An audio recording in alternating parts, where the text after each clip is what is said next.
அனைத்து நல்லுள்ளங்களுக்கும் வணக்கம். நான் உங்கள் ஆர்கே பேசுகிறேன். ரவிக்குமார் சோமோட நெக்ஸ்ட் சேனல். உங்களோட பார்வை புரியுது.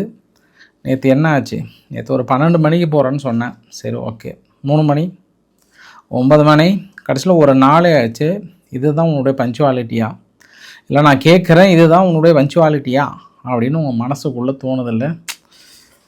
வழி இல்லை பாஸ், வழி தெரியல. நானும் எவ்வளோ பல முயற்சிகள் பண்ணேன்.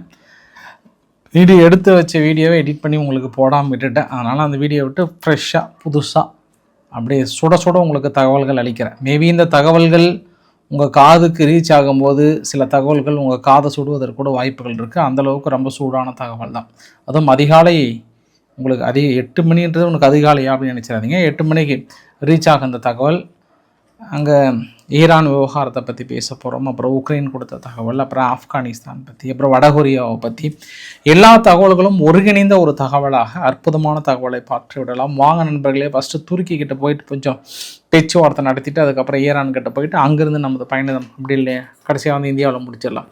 ஸோ வீடியோவில் போகிறது முன்பு நீங்கள் நம்ம சேனலை சப்ஸ்கிரைப் பண்ணலாம். சப்ஸ்கிரைப் பண்ணிட்டு வாங்க. மறக்காம பெல் பட்டன் கிளிக் பண்ணி ஆல் ஆப்ஷன்ஸ் கொடுங்க. வீடியோ கொடுக்கலாம்.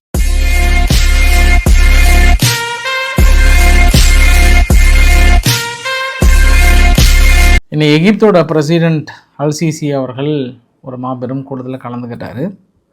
அந்த கூட்டத்தில் அவர் ட்ரம்ப் கிட்ட தான் ரெக்வஸ்ட் வைக்கிறார். ப்ளீஸ் ப்ளீஸ் ப்ளீஸ் ட்ரம்ப், உங்களால் மட்டும்தான் இந்த யுத்தத்தை நிறுத்த முடியும், வேறு யாராலையும் நிறுத்த முடியாது. அதனால் தயவுசெய்து இந்த யுத்தத்தை நிறுத்துங்கன்னாங்க. இது நான் பாகிஸ்தானுக்கு அன்றைக்கி பேச்சுவார்த்தை நடத்த போனீங்களே, அன்றைக்கி உங்களெல்லாம் பார்த்து நான் ஏதோ தப்பாக சொல்லிட்டேன், நான் வருத்தப்பட்டேன். ஆனால் என்றைக்கு பாகிஸ்தான் ஒரு டுபாக்கூர்னு நிரூபித்தாங்களோ, தொடர்ந்து பொய்யை சொல்லி இந்த உலகத்தை நம்ப வச்சு ஏதோ தான் வந்து நடுநிலையை வகித்து இந்த போரே நடத்துகிற மாதிரி கட்டுக்கதைகளை அவிழ்த்து விட்டு அந்த கட்டுக்கதைகளை ட்ரம்ப் அவர்களை நம்ப வைக்கலாம், ஆனால் நம்மளை நம்ப வைக்க முடியுமான்ற மாதிரி எகிப்து தான் அந்த கூட்டத்தில் கலந்துக்கிட்டாங்க. கடைசியில் போகிற போக்க பார்த்தா ஒன்றும் செட் ஆகாது போல். ட்ரம்ப் அவர்கள் மனசை வச்சாதான் முடியும். தயவு செய்து இந்த யுத்தத்தை நிறுத்துங்க, போது எங்களால் தாங்க முடியல. எல்லாம் ஒவ்வொரு அரபு நாடுகளுக்குள்ளே ரீஜனல் யுத்தம் வந்துடுமா, உள்நாட்டுக்குள்ளே பிரச்சனை வந்துடுமான்ற பதற்றத்திலே அணுகிட்டு இருக்காங்க. அது ஒரு தகவல். ஆனால் இந்த ரெக்வஸ்ட்லாம் எப்படி பார்க்கலாம் அப்படின்னாங்கன்னா, கடந்த 24 மணி நேரத்தில் கூட இஸ்ரேல் என்ன பண்ணாங்க, 170 டார்கெட்டு 400 பாம் வீசியிருக்காங்க ஈரான் மீது. எத்தனை?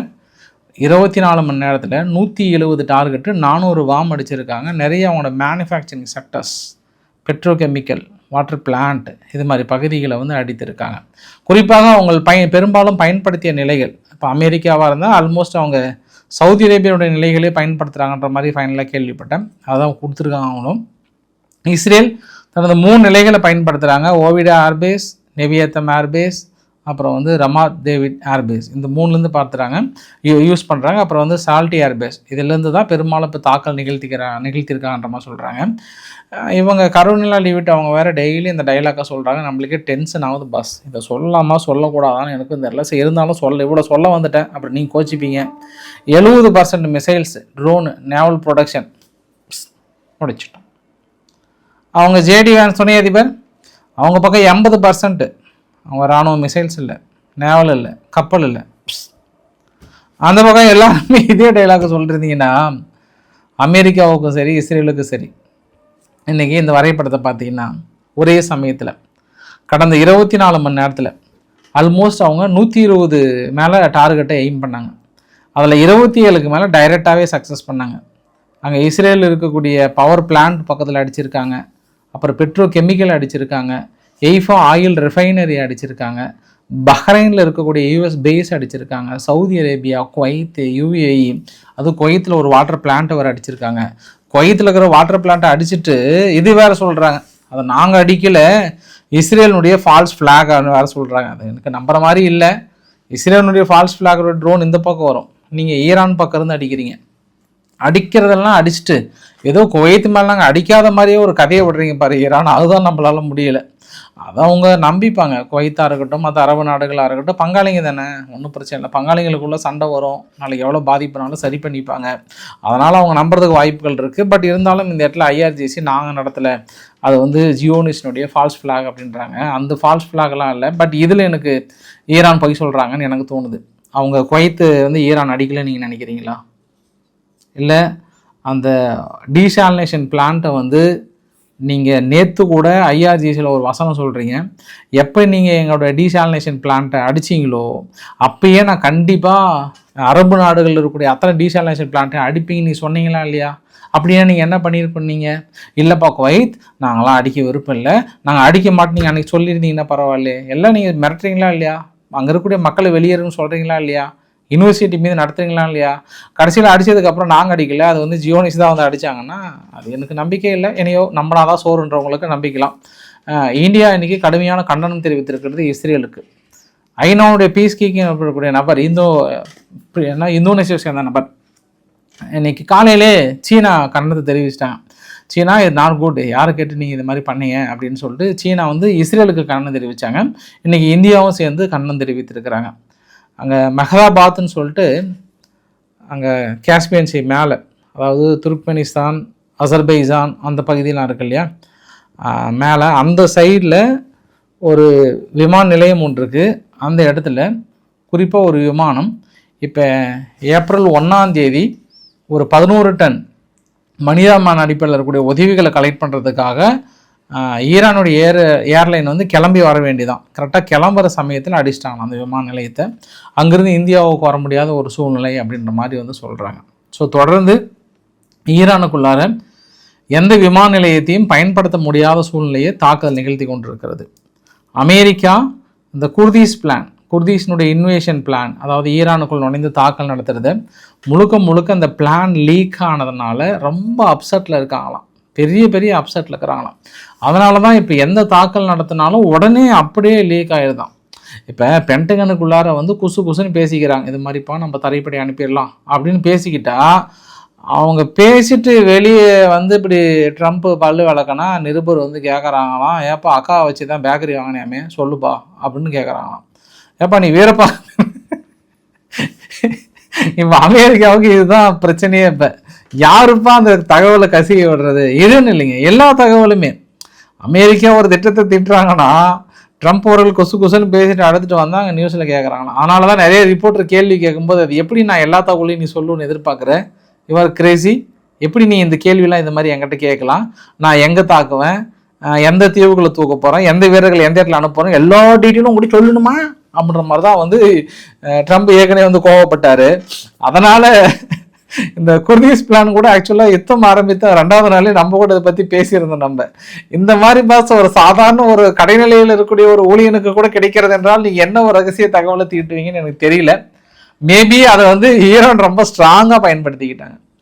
ஈராக்குக்குள்ள அடி என்று அடித்து கொண்டிருக்கிறார்கள், குர்தீஸ் ரீஜியனம் அடி என்று அடித்து கொண்டிருக்கிறார்கள். அந்த திட்டத்தை ஆல்மோஸ்ட் ஃபெயிலர் ஆக்கிட்டாங்க அப்படின்னே சொல்ல முடியும். இப்போ ஸ்பெயின் வந்து இன்னொரு சம்பவம் பண்ணிட்டாங்க.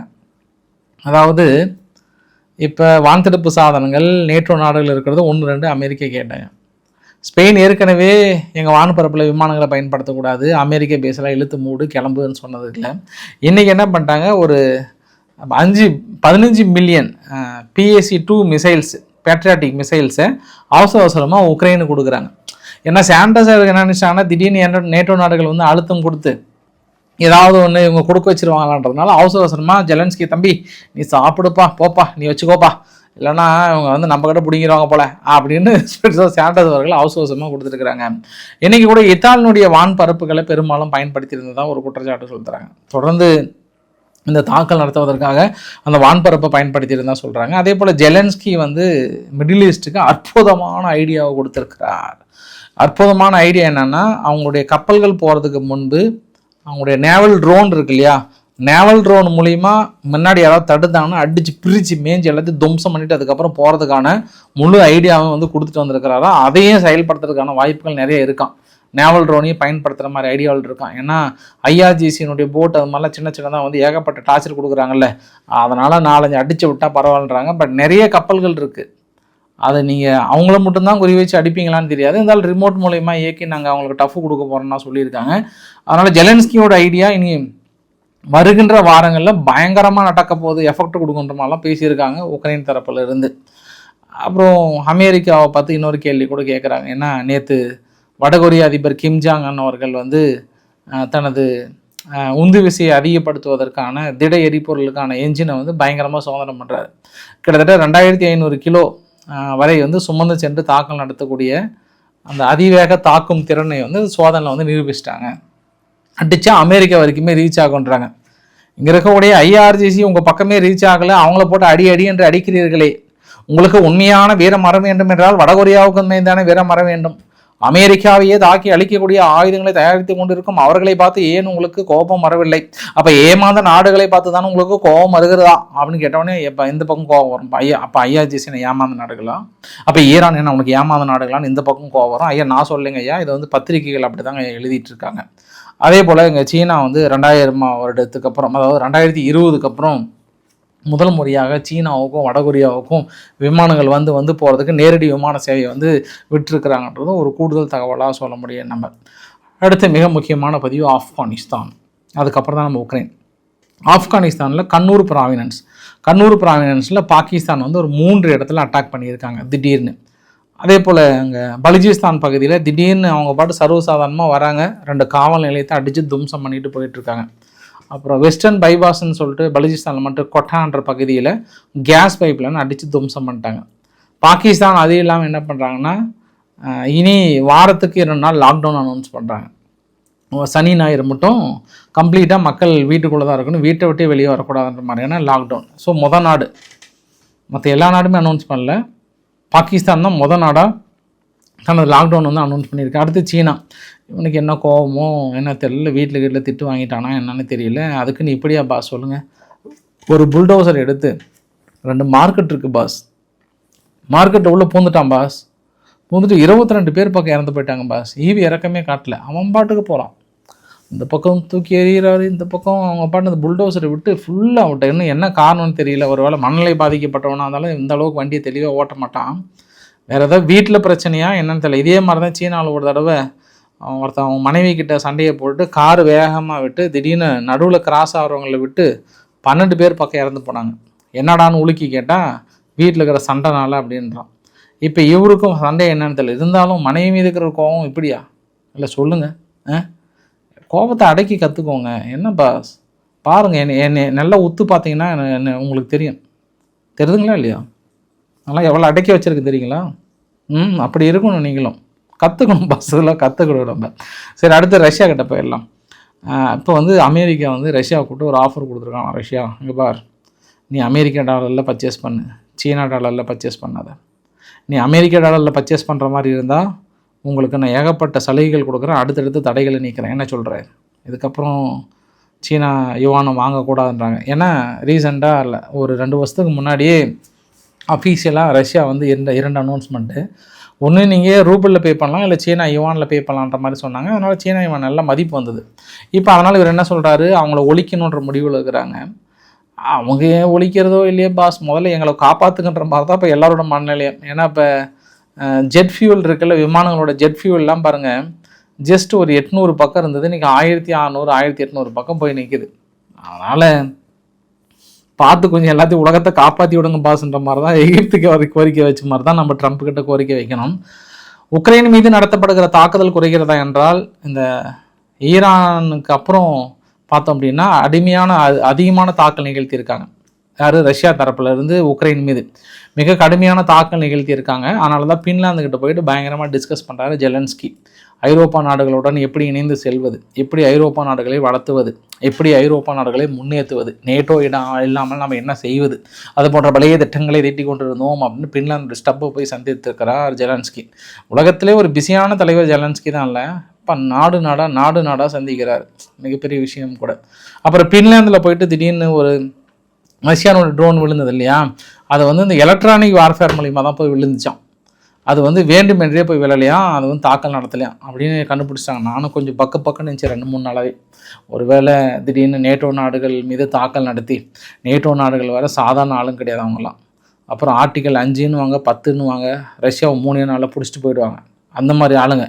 இந்த மாதிரி சூழ்நிலை போய் நேட்டோ நாட்டில் திடீர்னு தாக்கிட்டாங்கன்னு பின்லாந்தெல்லாம் ரொம்ப கோபக்காரங்க. அவங்கலாம் அடித்தா ஒரே வாரத்தில் காலி பண்ணிட்டு போயிடுவாங்க. அவங்க பகுதியில் போயிட்டு விழுந்தால் சும்மா இருப்பாங்களா அப்படின்னு சீரியஸாக நான் சொல்ல விரும்பலை. இப்போது நிலைமைக்கு நேட்டோ நாடுகள்லாம் பேப்பர் டைகரோட மோசமான ஒரு சூழ்நிலை ஆகிடுச்சு. அதனால் நீங்களாம் போய் ட்ரம்ப் கிட்ட தான் பேசிடாதீங்க, ஆள் செவனிலே 2 அப்பா பீருவார். நான் நேட்டோ நாடுகள் சொல்கிறேன். நான் இந்த பின்லாந்து இந்த நாடுகள்லாம் போயிட்டு ரஷ்யா அடிச்சிட்டாங்க, வாங்க நேட்டோ நாடுகளே ஆர்டிகல் பயன்படுத்தலாம், ரஷ்யா மீது அடிக்கலாம்னா நல்ல பக்கத்தில் போய் பேசினா செவன்லேயே 2 அப்பா பீருவார். அந்த அளவுக்கு மனசு கோவத்தில் இருக்கிறாரு நேட்டோ நாடுகளை பார்த்து. எல்லாம் கரெக்டு தான். இந்த வீடியோ பதிவு வயலாக இருக்குது. தொடர்ந்து வீரர்கள் கிடைக்காம உக்ரைனில் மாதிரி தேடி தேடி பிடிச்சிட்டு இருக்கிறாங்கன்ற தகவலும். அப்புறம் பாதிப்புகள், வெள்ள பாதிப்புகள். ஃபஸ்ட்டு டக்ஸ்டன் சொல்லிட்டு ரஷ்யாவுக்குள்ளார கடுமையான பாதிப்புகள். ஆப்கானிஸ்தானில் நல்ல மழை, ஓமனில் பெய்ந்த மழையில் நிறைய இடம் வந்து ஃபுல்லாக அடிச்சுட்டு போன பதிவுகளும் வந்து பார்க்க முடியுது. அந்த அளவுக்கான அழிவுகளை ஏற்படுத்தியது. நிறைய பாலங்கள் அடிச்சுட்டு போயிருக்கு, நிறைய பகுதிகளை பெரிய அளவுக்கு சேதாரமாக இருக்குன்றது அங்கே ஒரு பதிவுகளை பார்க்க முடியுது. ஸோ இன்றைக்கு ஓரளவுக்கான தகவலை கவர் பண்ணிட்டேன் நினைக்கிறேன் நான். ஸோ பிடிச்சிருந்தால் லைக் பண்ணுங்கள், உங்கள் ஃப்ரெண்ட்ஸுக்கு ஷேர் பண்ணுங்கள், சப்ஸ்கிரைப் பண்ணுங்கள் ரவிக்குமார் ஆர்கே சேனலில். நன்றி, வணக்கம் வணக்கம் வணக்கம். வாக்காளர் பெருமக்களை என்ஜாய் பண்ணுங்கள். இந்த தேர்தல் திருவிழாவில் கலந்துக்குவாங்க, சந்தோஷமாக இருங்க. நன்றி, வணக்கம்.